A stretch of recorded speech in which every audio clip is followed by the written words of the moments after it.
శ్రీమాత్రే నమ. జయ గురు దత్తాత్రేయ నమ. ఈ వీడియోలో మనం మకర రాశి వారికి డిసెంబరు 6 వరకు జరగబోయే వారఫలాలు పరిశీలిద్దాం.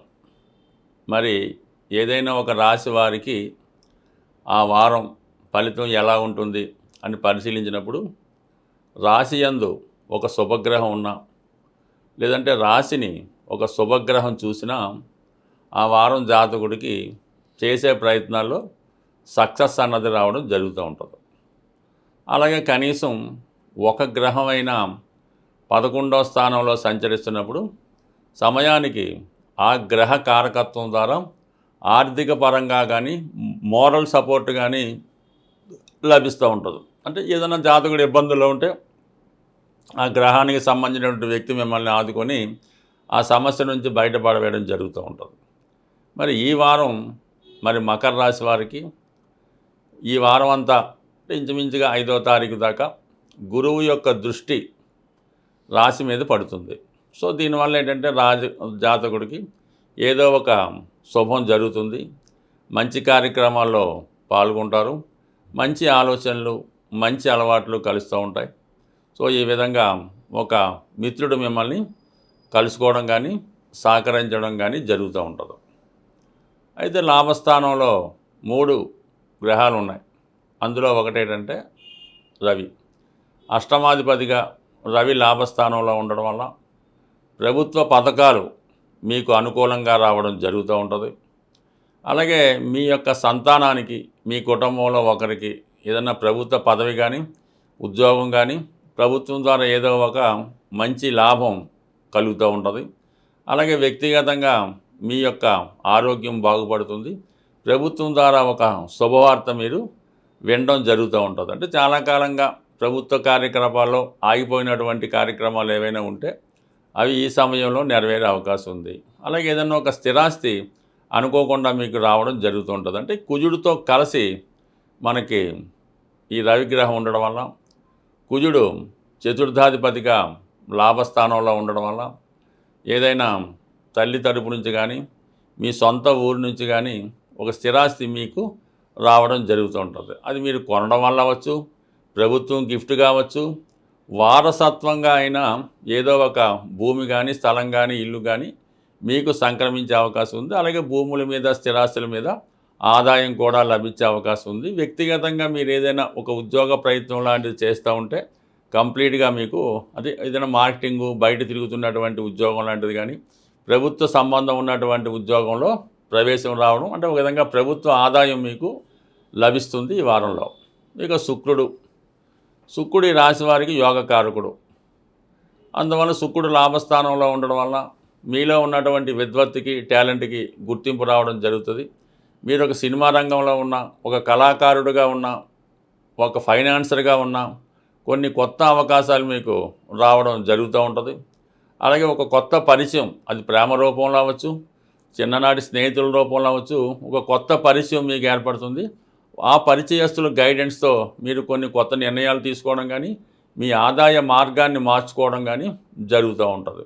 ఫర్ ది సేమ్ టైం దశమాధిపతిగా లాభస్థితి అవ్వడం వల్ల ఉద్యోగపరంగా అభివృద్ధి, అలాగే ఉద్యోగపరంగా కొంత ధనలాభం ఇవన్నీ కలిగే అవకాశం ఉంది. మొత్తం మీద ఆర్థిక పరంగా ఈ రాశి వారికి చాలా అనుకూలంగా ఉంటుంది. అలాగే ఏంటంటే ఏదో విధంగా గురువు చూడటం వల్ల అదృష్టం ఆరోగ్యం అన్నీ కూడా బాగుంటాయి. ఇవన్నీ అనుకూలంగా ఉన్నప్పటికీ కూడా ధనస్థానంలో ఉన్నటువంటి రాహు మీ కుటుంబ సభ్యులే మీకు వ్యతిరేకంగా ఉండడం, మీరు చేసే ప్రతి పనికి వారి నుంచి విమర్శలు రావడం, మిమ్మల్ని తక్కువగా అంచడం జరుగుతూ ఉంటుంది. అలాగే మీ కుటుంబ సభ్యులు ఇతరులతో మంతనాలు చేయడం కానీ మీ కుటుంబం విషయాల్లో ఇతరులను కలగజేసుకొని వారి సలహాతో మీ కుటుంబ సభ్యులను అడ్డం కానీ, అంటే మీ కుటుంబం మీద మీ పెత్తనం కాకుండా ఇతరుల పెత్తనం సాగే అవకాశం ఉంటుంది. ఈ విషయంలో జాతకుడు చాలా మనస్తాపానికి గురవడం కూడా జరుగుతూ ఉంటుంది. బట్ ప్రస్తుత పరిస్థితుల్లో కొంతకాలం పాటు ఓర్పుగా భరిస్తే మంచిది తప్ప ఏమాత్రం దాన్ని రెచ్చగొట్టినా అది మొదటికే మోసం రావచ్చు. కాబట్టి కొద్దిగా సహనంతో ఓర్పుతో లౌక్యంగా వ్యవహరించడం మంచిది. అయితే దశమస్థాన స్థితి బుధుడి వల్ల వృత్తిపరంగా ప్రస్తుతం చేస్తున్నటువంటి వృత్తితో పాటు అదనపు ఆదాయం కూడా లభించే అవకాశం ఉంది. కొన్ని ఏజెన్సీలు లాంటివి కానీ ఏదంటే మీ దగ్గర ఉన్నటువంటి కథలో ప్రొడక్టో పాటలో సంగీతం మ్యూజిక్ ఏదో ఉంటే అది ఇతరులు దాన్ని గుర్తించి మీకు కొంత రెమ్యునేషన్ ఇచ్చి తీసుకునే అవకాశం ఉంటుంది. బట్ ఏదైనా ఆదాయ వనరులు పెరిగాయి, కొత్త ఉద్యోగ ప్రయత్నాలు ఫలిస్తాయి. అలాగే దైవ సంకల్పంలాగా మీరు ఏ ప్రయత్నం చేసినా ఏదో విధంగా ఆ సక్సెస్ అదృష్టపూర్వకంగా రావడం జరుగుతూ ఉంటుంది. దానికి శని కూడా 3వ స్థానంలో ఉంటూ శని మీద కూడా గురుదృష్టి ఉండడం వలన ఉద్యోగరీత్యా కొన్ని మార్పులు, కొన్ని కొత్త ప్రయత్నాలు కూడా ఫలించే అవకాశం ఉంది. ప్రస్తుతం ఈ నవంబర్ 26వ తారీఖు నుంచి ఫిబ్రవరి 17వ తారీఖు వరకు శుక్ర మౌఢ్యం నడుస్తూ ఉంటుంది. అంటే శుక్రుడు రవికి దగ్గరగా సంచరించడం వల్ల, శుక్రుడు బలహీనం అవటం వల్ల ఈ శుక్ర మౌఢం ఏర్పడుతూ ఉంటుంది. ఇది అందరికీ సాధారణంగా శుభకార్యాలు అవి చేయకూడదని విషయం తెలుసు. అయితే ఈ సమయంలో చాలా వరకు ధన నష్టం కానీ, ధనానికి ఇబ్బంది కానీ ఇంచుమించుగా ప్రతి వారి జాతకంలో కనబడుతూ ఉంటుంది అన్నమాట. అంటే శుక్రుడు బలహీనమైనప్పుడు ఆర్థిక పరిస్థితి బాగా టైట్ అవుతుంటుంది, మనీ రొటేషను తగ్గుతూ ఉంటుంది, చాలామందికి ఆదాయం కూడా తగ్గుతూ ఉంటుంది. అలాగే ప్రభుత్వం నుంచి ఒక విధమైన ఒత్తిడి వస్తూ ఉంటుంది, ట్యాక్సులు పన్నులు గట్రా చెల్లించాలని. ఈ విధంగా ఆర్థికపరమైన ఇబ్బందులతో ఎదుర్కొంటున్నవారు, అలాగే స్త్రీల నుంచి కూడా కొన్ని సమస్యలు ఎదురవుతూ ఉంటాయి. అటువంటి సమస్యలు ఎదుర్కొంటున్నవారు ఓ చక్కని పరిష్కారం వారికి ఏంటంటే చిన్న పరిష్కారం.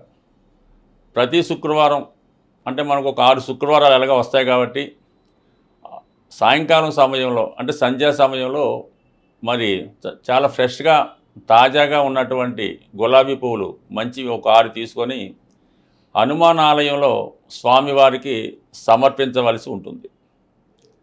దాంతోపాటుగా జిలాబీ కానీ జాంగిరి కానీ స్వామికి నైవేద్యంగా పెట్టి అక్కడ భక్తులకు పంచిపెట్టడం వల్ల, ఈ విధంగా 6 వారాలు చేయడం వల్ల మీకున్నటువంటి ఆర్థికపరమైన సమస్యలు తొలగిపోతాయి, వివాహ విషయంలో ఉన్నటువంటి సమస్యలు తొలగిపోతాయి, వివాహ ప్రయత్నాలు కూడా ఫలించే అవకాశం ఉన్నది. అది ఆ శుక్రమౌఢ్యం వెళ్ళిపోయిన తర్వాత వివాహానికి వెళ్ళవచ్చు.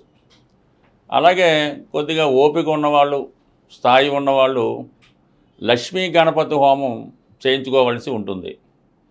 ప్రధానంగా ఈ హోమంలో మారేడు కాయలు వీలైతే 108, అలాగే కలవ పువ్వులు వాటిని కూడా సేకరించి ఒక 108 ఈ హోమంలో సమర్పించడం వల్ల సంపూర్ణంగా మీకు ఈ లక్ష్మీ అమ్మవారి అనుగ్రహం, అంటే శుక్రుడు అంటే లక్ష్మీ అమ్మవారు, వారి యొక్క అనుగ్రహం మీకు సిద్ధించే అవకాశం ఉంది. ఇది కొద్దిగా ఓపిక ఉన్నవాళ్ళు, ధనం ఉన్నవాళ్ళు చేసుకోవచ్చు.